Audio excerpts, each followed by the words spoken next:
Hi everybody, I'm State Representative Gary Day from the 187th District, and I'm thrilled to be here at the Great Pennsylvania Farm Show. And I'm here with Secretary Redding, who has an enormous amount of experience in leading the Pennsylvania Department of Agriculture, and I'm thrilled that he's here. Thank you for being with me today so I can ask you a few questions and get some information out to our constituents, our mutual constituents. Well, let me just say, it's great to see you. Welcome back. Always enjoyed working with you. Made a lot of progress, and we've got a lot to talk about, right? So I'm excited about Farm Show, excited about the new year in agriculture.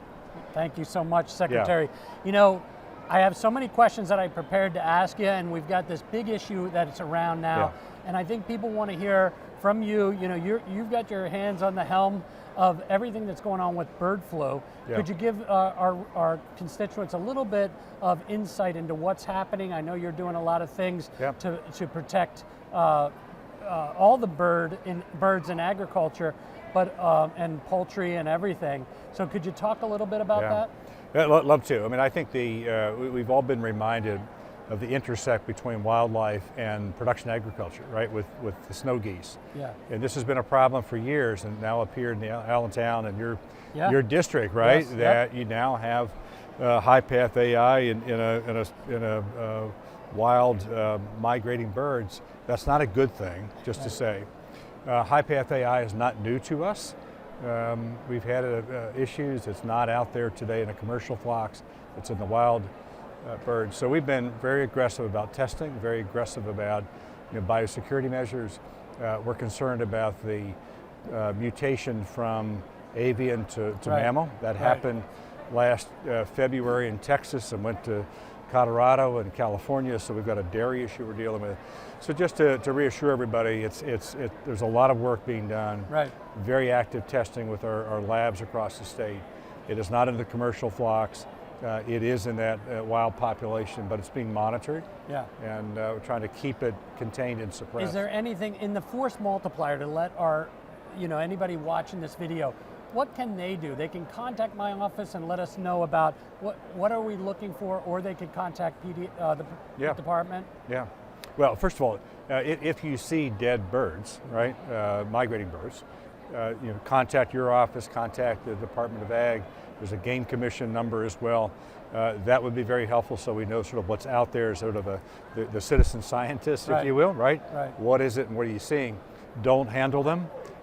Just let us know where they are, and from there, I think if you have poultry in a backyard, poultry particularly, please be mindful that is also you can cover them up, right, with a tarp. Put a tarp over. Put a tarp, cover them up. But if you have poultry yourself, don't go to another poultry operation. Okay. Right, and don't let folks who have poultry come to your place. Great. It's really important. Thank you so much, and I got to remember it's a short form. You and I could sit here and talk all day on each one of these, but I know. What do you expect? What are you advising the governor to put into his budget? He's going to announce his budget in February like he does every year, and I know you've always been a strong advocate for our farmers and our agriculture industry. What are you going to be advising? Or maybe what's better is, what do you think the people will see in the budget this year for agriculture? Well, I think there's a couple of things. I mean, to the last conversation, you have to continue to invest in animal health, right? That is both the current animal health. You're in a good part of the state where there's pretty good infrastructure.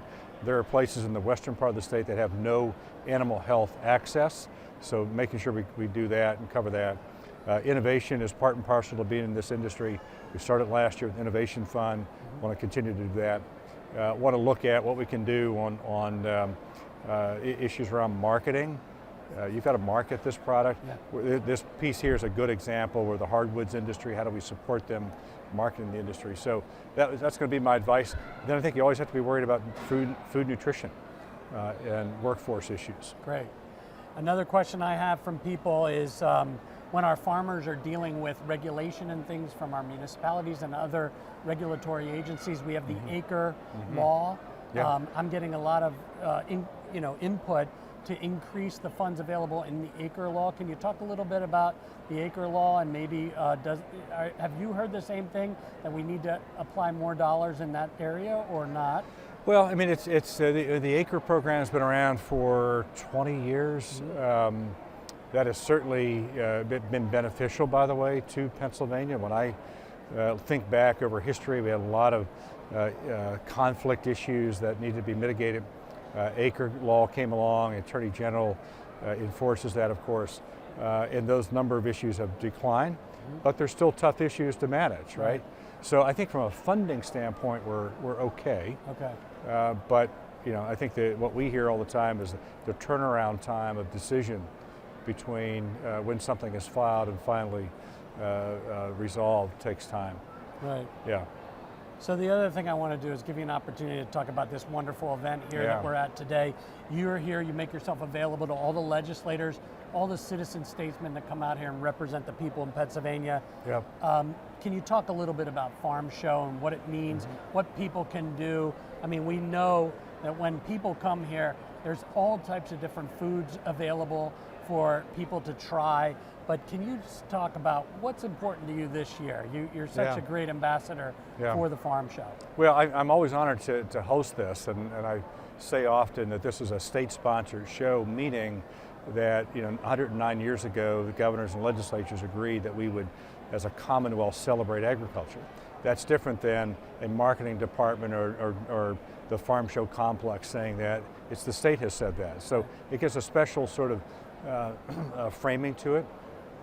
I always want folks to look at what we're seeing here from this table. Yeah. These are the primary things that we produce. They're apples and mushrooms and honey and maple and potatoes. It's really core stuff, right? It's what you see up in your district. Go there, go across to the conservation pod, stop and get a milkshake and an apple cinnamon donut. Talk to some of the farmers who are at the booth. I always encourage that as well. And if you're really intrigued and want to know how to make those things tasty or tastier, go down to the PA Preferred table. I'm glad you brought that up. That segues right into what I was thinking about. We have a few minutes left. I want to ask you one more question about PA Preferred. Can you tell our constituents, as many people know, but talk about the PA Preferred program and what it's done for the industry and what you wanted to do more? Yeah, so the PA Preferred is our signature brand, right? And I say that it's the PA Preferred, the words PA Preferred with a keystone and a check mark.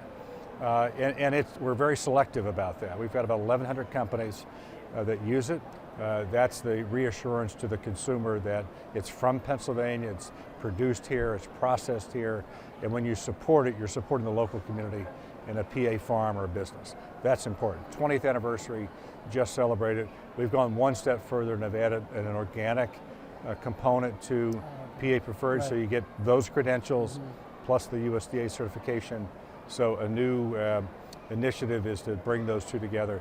But I want folks really to say all of this stuff that you see and you appreciate here during Farm Show, it's also available in your local communities all year long, right?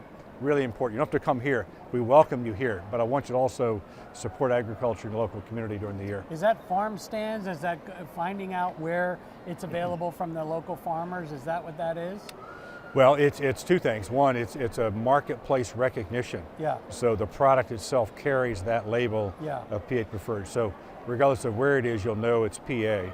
It could be your local farm market or direct market provider. Right. Yeah. Right. So.